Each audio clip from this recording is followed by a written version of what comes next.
सोच और अप्रोच यदि सकारात्मक हो तो परिणाम भी सकारात्मक ही होते हैं। सुप्रभात, मैं हूं आपके साथ दीक्षा कोहली। सबसे पहले नजर डालते हैं मुख्य गतिविधियों पर। उपराष्ट्रपति जगदीप धनखड़ मुंबई में मुरली देओरा मेमोरियल डायलॉग का करेंगे उद्घाटन। मुख्य अतिथि के रूप में करेंगे शिरकत। विचार विमर्श में कई प्रमुख हस्तियां लेंगी भाग। आज उत्तराखंड के दौरे पर जाएंगे प्रधानमंत्री नरेंद्र मोदी। करेंगे मां गंगा के शीतकालीन धाम में पूजा अर्चना। मुखवा में धार्मिक अनुष्ठान में लेंगे भाग। आध्यात्मिक यात्रा के दौरान विकास कार्यों की करेंगे समीक्षा। सरकार ने दी श्रद्धालुओं को सौगात। केदारनाथ और हेमकुंड साहिब रोपवे प्रोजेक्ट को दी मंजूरी। 6,811 करोड़ रुपए की लागत से बनेंगे रोपवे। प्रधानमंत्री नरेंद्र मोदी ने इसे धार्मिक पर्यटन के लिए बताया बड़ा कदम। लोकसभा अध्यक्ष ओम बिरला दिल्ली विश्वविद्यालय के बिजनेस कॉन्क्लेव में होंगे मुख्य अतिथि। श्रीराम कॉलेज ऑफ कॉमर्स में उद्घाटन सत्र को करेंगे संबोधित। देश की आर्थिक और व्यावसायिक नीतियों पर होगी चर्चा। राष्ट्रवाद और राष्ट्रहित से ऊपर कोई नहीं, बोले उपराष्ट्रपति जगदीप धनखड़। कहा, भारत का उस भारत की याद दिलाता है जब हम सद्गुरु थे। राजस्थान के झुंझुनू में महात्मा गांधी सरकारी स्कूल सांगासी में कार्यक्रम को कर रहे थे संबोधित। लोगों से स्वदेशी अपनाने का किया आग्रह।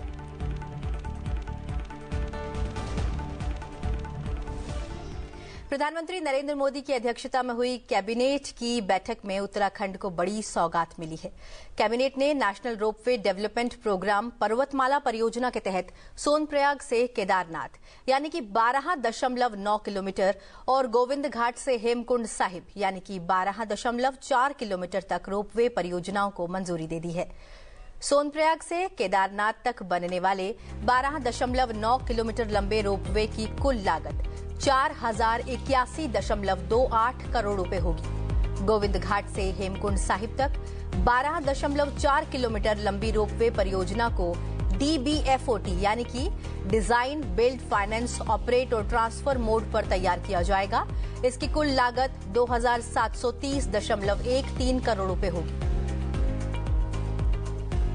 चार धाम में बहुत ही महत्वपूर्ण धाम है केदारनाथ धाम।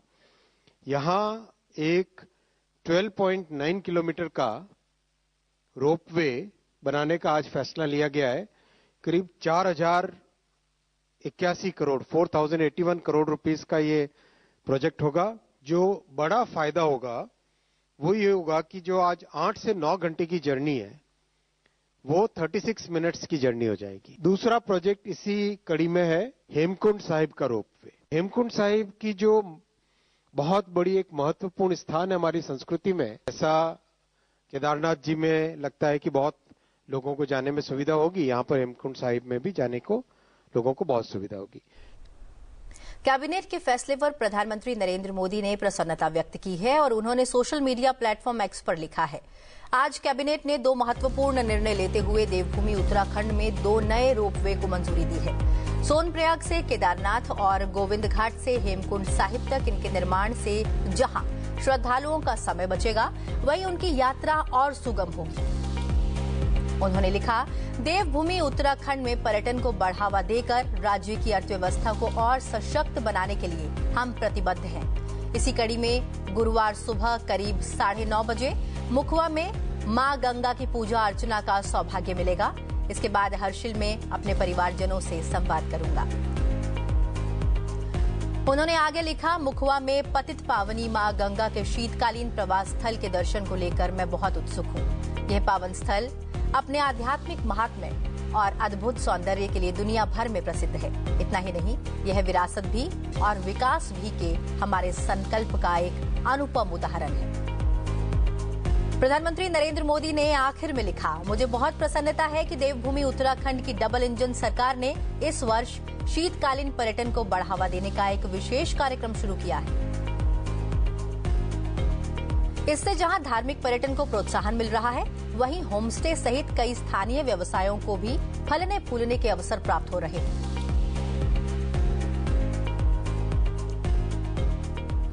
प्रधानमंत्री नरेंद्र मोदी आज उत्तराखंड के दौरे पर जाएंगे, जहां वे कई महत्वपूर्ण कार्यक्रमों में शामिल होंगे। प्रधानमंत्री सुबह करीब 9:30 बजे मुखवा गांव पहुंचेंगे, जहां वे मां गंगा के शीतकालीन प्रवास स्थल पर दर्शन और पूजा अर्चना करेंगे। मुखवा गांव को भव्य रूप से सजाया गया है। प्रमुख रास्तों और चौकों पर फूलों की आकर्षक सजावट की गई है। प्रधानमंत्री सुबह लगभग 10:40 पर एक पैदल यात्रा और बाइक रैली को हरी झंडी दिखाएंगे, जिससे साहसिक पर्यटन को बढ़ावा मिलेगा। इसके बाद प्रधानमंत्री हर्षिल में एक सार्वजनिक समारोह में शामिल होंगे और वहां उपस्थित जनसमूह को संबोधित करेंगे।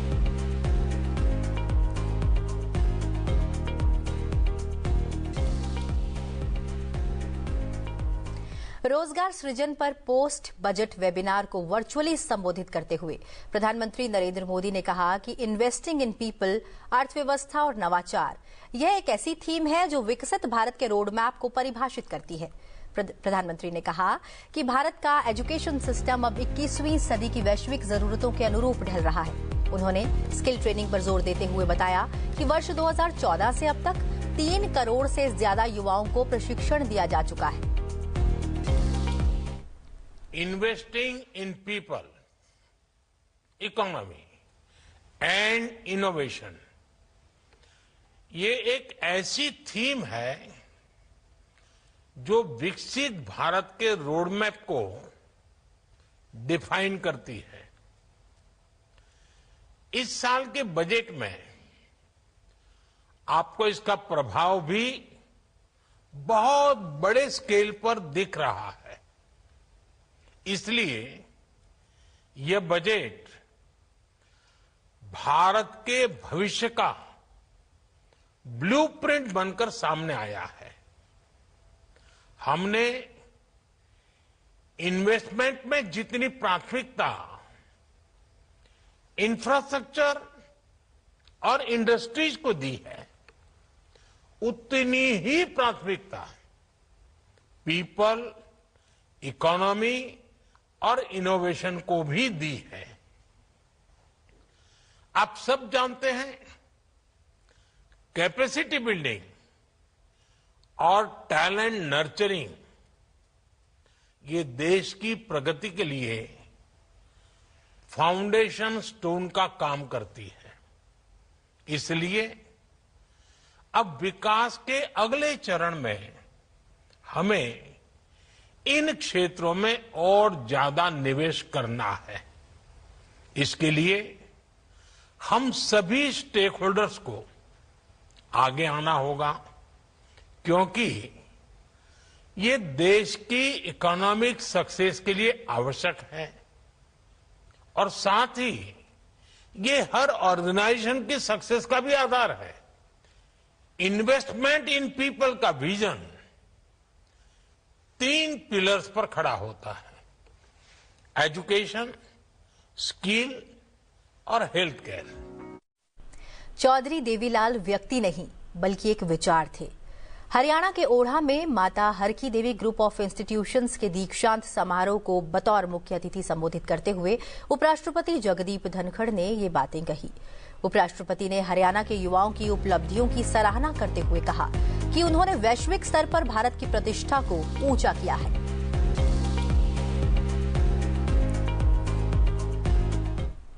चौधरी अभय सिंह चौटाला जी, फाउंडर MSD ग्रुप, और आपसे मेरी पहचान 4 दशक से ज्यादा की है। मैं आपका और कांता जी का आभारी हूँ कि मुझे ये सुअवसर मिला है। यहाँ आना मेरे लिए तीर्थ यात्रा जैसा है।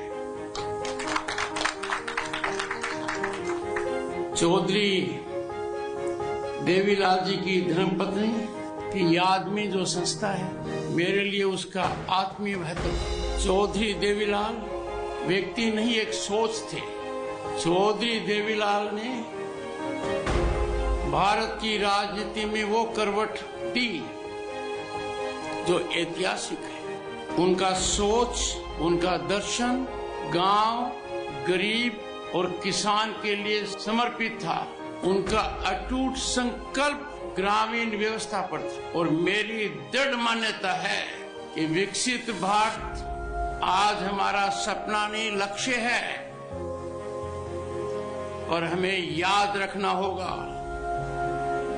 कि चौधरी देवीलाल जी के बताए रास्ते के माध्यम से गांव और किसान के द्वारा ही इस बहुत बड़े महायुग में पूर्ण आहुति होगी। मैं ऐसे महापुरुष को आज नमन करता हूं। मेरी शिक्षा दीक्षा कहाँ हुई, अभय चौटाला जी ने बता दिया है। और मेरी राजनीतिक शिक्षा, राजनीतिक दीक्षा और राजनीतिक दर्शन चौधरी साहब के चरणों से शुरू हुआ है। किसान को देश का अन्नदाता बताते हुए उपराष्ट्रपति ने कहा कि किसान कर्जमुक्त होता है तो देश बहुत बड़ी छलांग लगाएगा। इस मौके पर उपराष्ट्रपति ने युवाओं से ग्रामीण अर्थव्यवस्था में बदलाव लाने का भी आह्वान किया। मुझे याद है जब किसान को राहत देने के लिए चौधरी देवीलाल जी ने भारत के उप प्रधानमंत्री रहते हुए, कृषि मंत्री रहते हुए एक निर्णय लिया। वो निर्णय था किसान कर्ज मुक्त हो। अर्थशास्त्रियों ने कहा क्या होगा, किसान कर्ज मुक्त होता है तो देश बहुत बड़ी छलांग लगाएगा। किसान के बच्चे इतने प्रतिभाशाली हैं कि अब मौका आ गया है वो अपने प्रतिभा का प्रदर्शन करें। अपने संबोधन के दौरान उपराष्ट्रपति ने कहा कि शिक्षा समाज में बड़े बदलाव का केंद्र है। उन्होंने इसे समानता लाने का एक महत्वपूर्ण माध्यम बताया और युवाओं से शिक्षा के माध्यम से देश के विकास में योगदान देने की अपील की। इस संस्था की शुरुआत कर जिसको 2 दशक होने को आ रहे हैं, चौधरी ओम प्रकाश जी साधुवाद के पात्र है। बहुत बड़ा सोच है। शिक्षा सबसे बड़े बदलाव का केंद्र है। शिक्षा समानता लाता है। शिक्षा परिभाषित करता है कि आपकी योग्यता ऊपर उठ पाएगी। Education is the most impactful transformative mechanism to bring about big change, bring about equality, cut into inequities. मैं बहुत ज्यादा न कहकर एक बात कहूंगा, मेरा जुड़ाव इस संस्था से शुरू हुआ है, कभी खत्म नहीं होगा। I will do everything under my command to ensure growth of these institutions and contribute in any manner I can. इस अवसर पर उपराष्ट्रपति ने विद्यार्थियों को नए भारत के निर्माण में सक्रिय भागीदार बनने का आह्वान किया और ग्रामीण विकास, नवाचार तथा सामाजिक सुधार की दिशा में आगे बढ़ने की प्रेरणा दी। बढ़ते अगली खबर की ओर। उपराष्ट्रपति जगदीप धनखड़ ने सिरसा, हरियाणा में आयोजित जननायक चौधरी देवीलाल विद्यापीठ के वार्षिक दीक्षांत समारोह में बतौर मुख्य अतिथि शिरकत की। इस अवसर पर उन्होंने छात्रों को अनंत संभावनाओं का लाभ उठाने और राष्ट्र निर्माण में योगदान देने का संदेश दिया। You are lucky to be living in times when Bharat is dotted with hope and possibility. There is an ecosystem in place, affirmative government policies, hand-holding policies that allow you full leg room of working to exploit your talent and potential, realize your ambitions and aspirations. Meritocracy prevails now. When that is the scenario, you must think big. Never be under stress, never be under tension. And fear of failure is the worst fear in life because it is a myth. There is nothing like failure. It is an attempt that has not succeeded. Some people were so pessimistic that Chandrayaan 2 was called by them as failure. I was Governor State of West Bengal. I was in the Science City. Boys and girls of your age with me, it was around 2 a.m. I remember September 2019. Chandrayaan 2 came very close to lunar surface, but could not touch it. It was, according to me, more than 90% success. And that is why Chandrayaan 3 became a success.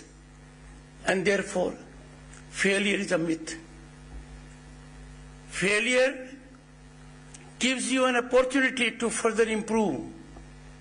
Many greatest of accomplishments in history have never succeeded in the first attempt. छात्रों को संबोधित करते हुए उपराष्ट्रपति ने कहा कि भारतीयता हमारी असली पहचान है और राष्ट्र धर्म सबसे ऊपर है। उन्होंने युवाओं से देश हित को सर्वोच्च प्राथमिकता देने और अपने कर्तव्यों के प्रति सजग रहने का भी आग्रह किया। It is an absolute privilege and honor to impart convocation address at an institution that bears the name it does. The last century had not seen stalwarts of the nature, very few of them, like Chaudhry Devilal. When I look at their, I have served India and done my mission. Time for us to resolve, we will do the same. We will serve the nation. हम भारतीय हैं, भारतीयता हमारी पहचान है, राष्ट्र धर्म सर्वोपरि है। We have always to put nation first. There can be no interest higher than national interest. Personal and political interests are insignificant. उपराष्ट्रपति ने पिछले दशक में भारत की असाधारण प्रगति पर प्रकाश डालते हुए कहा कि दुनिया में कोई भी देश इतनी तेजी से आगे नहीं बढ़ा जैसे भारत। उन्होंने छात्रों से अपने मौलिक कर्तव्यों को सदैव सर्वोपरि रखने का आह्वान किया। Boys and girls, no nation in the world has grown as fast with such a big leap as Bharat in last decade. This has given one situation. People have tested development. They have seen development. They are there for aspirational mode. And if people are in aspirational mode, there can be restive situation, there can be restlessness, a problem. But that problem has to be addressed by each and every individual. Let me give you certain suggestions. Always, dear boys and girls, put civic duties, fundamental duties over rights. Always nurture your family, your teachers, your elders, your neighborhood, because that is our civilizational culture. Believe in the environment, because that is something we are concerned. Alarmingly, worrisome scenario is there. We do not have another earth to live in. The situation is cliffhanging. We are virtually collapsing. We have to find a way out. दीक्षांत समारोह में उच्च शिक्षा, नवाचार और युवा सशक्तिकरण पर बल देते हुए उपराष्ट्रपति ने छात्रों को उज्जवल भविष्य के लिए शुभकामनाएं दी और उन्हें राष्ट्र निर्माण में सक्रिय भागीदार बनने के लिए भी प्रेरित किया। उपराष्ट्रपति जगदीप धनखड़ ने राजस्थान के झुंझुनू में महात्मा गांधी राजकीय विद्यालय के छात्रों से संवाद किया और उन्हें अनुशासन, बड़ों के सम्मान और कर्तव्य पालन की सीख दी। उन्होंने कहा कि यही हमारी संस्कृति का सार है और इन मूल्यों को अपनाकर युवा अपने जीवन को सफल बना सकते हैं। मेरा आप सभी से आग्रह है, आप हर पल गुणात्मक बदलाव अपने में लाइए। जीवन में कुछ मूल्य डालें, अनुशासन का, दूसरे के आदर करने का, माता पिता का सम्मान करना, गुरुजनों का चरण स्पर्श करना, परिवार के अंदर घुल मिलना, पड़ोसी का ध्यान रखना, ये हमारी संस्कृति का निचोड़ है। हमें जो साधारण कार्य हैं कि हमें अच्छे नागरिक की भूमिका निभानी चाहिए। हम अपने कर्तव्यों की बात करते हैं तो अच्छा लगता है, अधिकारों की करें, दिक्कत नहीं है, करना चाहिए। भारतीय संविधान ने अधिकार दिए हैं, पर कर्तव्यों को हमेशा अधिकारों से ऊपर रखो। रोज कुछ न कुछ सीखने की आदत डालो। आप स्वास्थ्य के प्रति सजग रहिए। यदि अगर स्वस्थ नहीं रहोगे तो किसी और की मदद करने के बजाय किसी और की मदद के मांगोगे आप। आज के दिन खुद सीखने का भी बहुत अच्छा तरीका उपलब्ध है, आपको ये सब करना चाहिए। उपराष्ट्रपति ने भारतीय लोकतंत्र की विशेषता को रेखांकित करते हुए कहा कि यहाँ कोई भी पद किसी विशेष वर्ग या समुदाय के लिए आरक्षित नहीं है। उन्होंने छात्रों को बताया कि भारत में हर व्यक्ति को समान अवसर मिलते हैं और योग्यता और परिश्रम के बल पर कोई भी ऊंचाइयों तक पहुंच सकता है। ज्यादा से ज्यादा पाठ्यक्रम के अलावा भी पढ़ने की आदत डालो। वो जमाना बदल गया जब ये तय होता था कि व्यापार करेगा जिसका बाप बड़ा व्यापारी है, बड़ा उद्योगपति है। खत्म हो गई बात। भारत की राष्ट्रपति कौन है आज के दिन? और जनजाति से हैं। बड़ा परिश्रम कर वो विधायक बनी, मंत्री बनी और हम साथ साथ राज्यपाल भी रहे और आज देश के सबसे बड़े पद। इसका मतलब भारत में सच्चा लोकतंत्र है। ये किसी के लिए इसलिए रिजर्व नहीं है कि कोई एक विशेष वर्ग से हो या किसी वट वर्ग से जुड़ा हो, ऐसा नहीं है।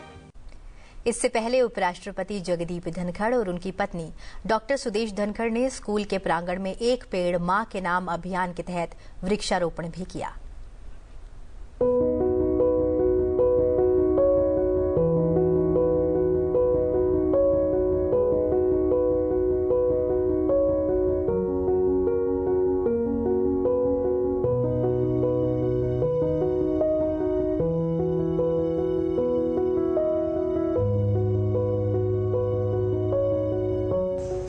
एक पेड़ मां के नाम एक बहुत सार्थक प्रयास है। ये जन आंदोलन है। मेरा विशेष आग्रह रहेगा, क्योंकि ये मेरी राजनीतिक कर्मभूमि है और जन्मभूमि है। मेरा राजनीतिक जीवन यहाँ से शुरू हुआ। मैं खास तौर से आह्वान करूंगा, कम से कम एक पेड़ मां के नाम अवश्य लगाएं और उसका संरक्षण करें, उसका सर्जन करें। और ग्रामीण भाइयों से विशेष आग्रह करूंगा, खेत में हो चाहे घर में हो, फलों के पेड़, नींबू का पेड़ लगना चाहिए।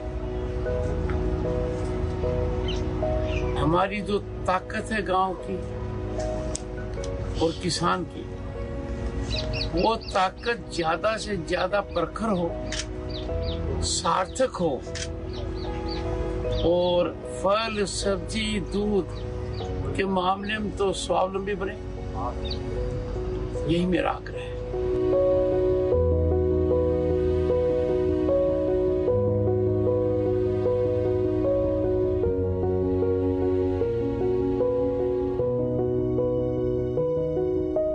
उपराष्ट्रपति जगदीप धनखड़ आज मुंबई के एक दिवसीय दौरे पर रहेंगे। उपराष्ट्रपति जगदीप धनखड़ आज शाम 6 बजे मुरली देवरा स्मृति संवाद कार्यक्रम में शामिल होंगे। इस संवाद कार्यक्रम में उपराष्ट्रपति मुख्य अतिथि के तौर पर शिरकत करेंगे और मुरली देवरा स्मृति संवाद का उद्घाटन करेंगे। साथ ही उपराष्ट्रपति वहां उपस्थित लोगों को संबोधित भी करेंगे और उनका मार्गदर्शन करेंगे। कार्यक्रम का सीधा प्रसारण आप संसद टीवी पर देख सकते हैं। आइए अब जानते हैं मुरली देवरा के बारे में।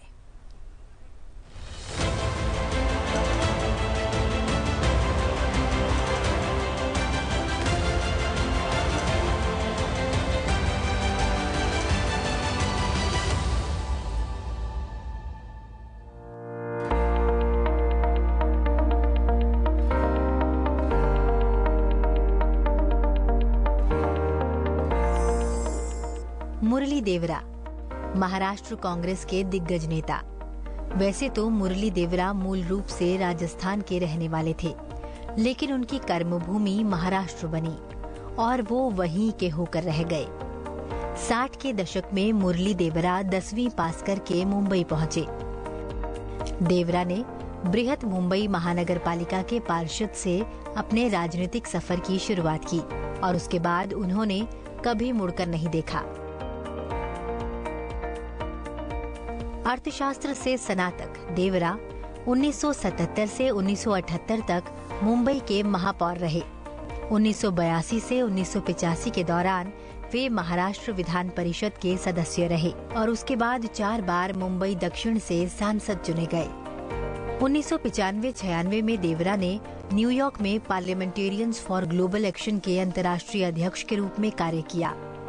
वर्ष 2004-05 में वे अंतर्राष्ट्रीय रेड क्रॉस और रेड क्रिसेंट सोसाइटीज जिनेवा के उपाध्यक्ष रहे। देवरा भारत के सबसे लंबे समय तक सेवा करने वाले पेट्रोलियम मंत्री थे।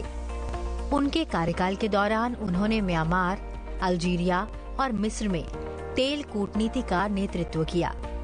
उन्होंने नवंबर 2007 में पहली इंडिया अफ्रीका हाइड्रोकार्बन सम्मेलन और प्रदर्शनी की मेजबानी भी की। अपने 4 दशकों से अधिक के राजनीतिक करियर में देवरा मुंबई क्षेत्रीय कांग्रेस समिति के सबसे लंबे समय तक सेवा करने वाले अध्यक्ष रहे, जिन्हें उन्होंने 22 वर्षों तक संभाला था। सार्वजनिक स्थानों पर धूम्रपान को समाप्त करने में मुरली देवरा की बहुत बड़ी भूमिका है। वर्ष 2001 में सुप्रीम कोर्ट से उन्होंने केस जीता और उसके बाद न्यायालय ने सार्वजनिक स्थानों पर धूम्रपान पर प्रतिबंध लगा दिया। राजनीति के अलावा सामाजिक क्षेत्र और जरूरतमंदों की मदद के लिए मुरली देवरा ने कई काम किए। कंप्यूटर साक्षरता के क्षेत्र में मुरली देवरा का महत्वपूर्ण योगदान रहा।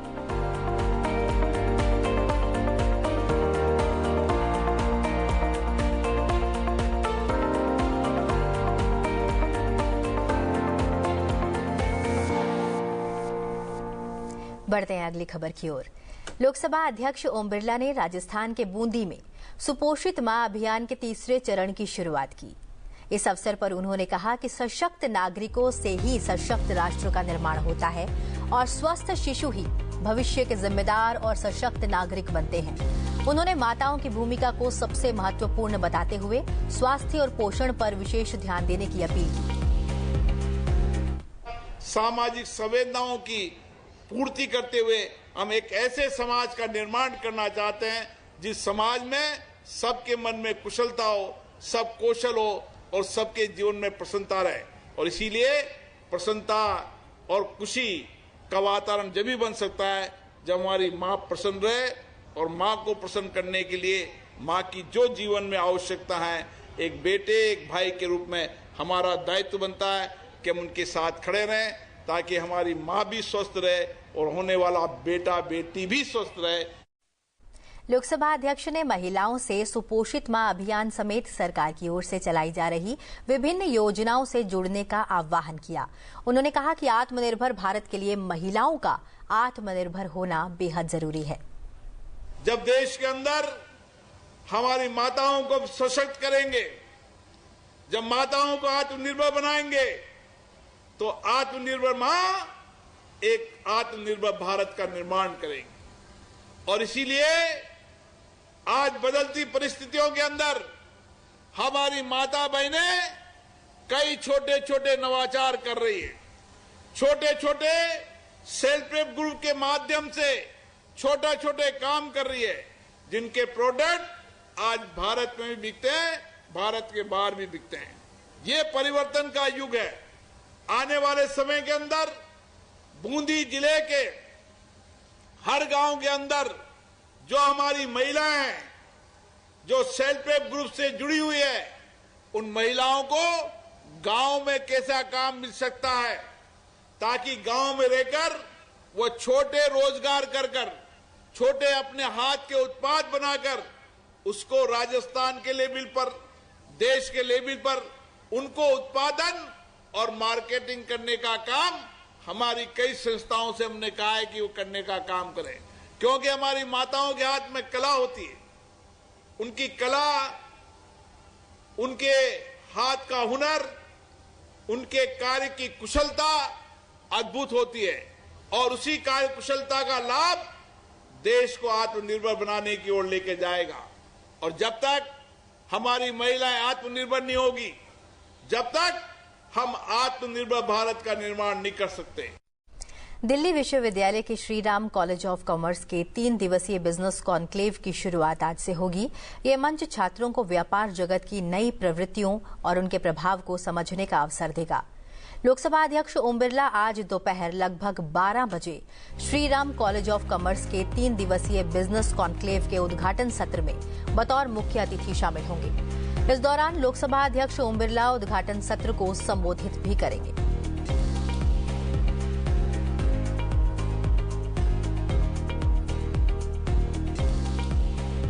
उपराष्ट्रपति जगदीप धनखड़ बुधवार को अपनी जन्मस्थली झुंझुनू पहुंचे। उन्होंने महात्मा गांधी राजकीय विद्यालय में बच्चों से मुलाकात की। उपराष्ट्रपति ने प्रोटोकॉल से इतर बच्चों के बीच जाकर उनसे बातचीत की, उनके सवालों का जवाब दिया। चलते चलते आपको दिखाते हैं ये खास वीडियो जिसमें उपराष्ट्रपति ने बच्चों से मुलाकात की है। इसकी कुछ झलकियां आपको छोड़े जाते हैं। फिलहाल मुझे दीजिए इजाजत और आप बने रहिए संसद टीवी के साथ। नमस्कार।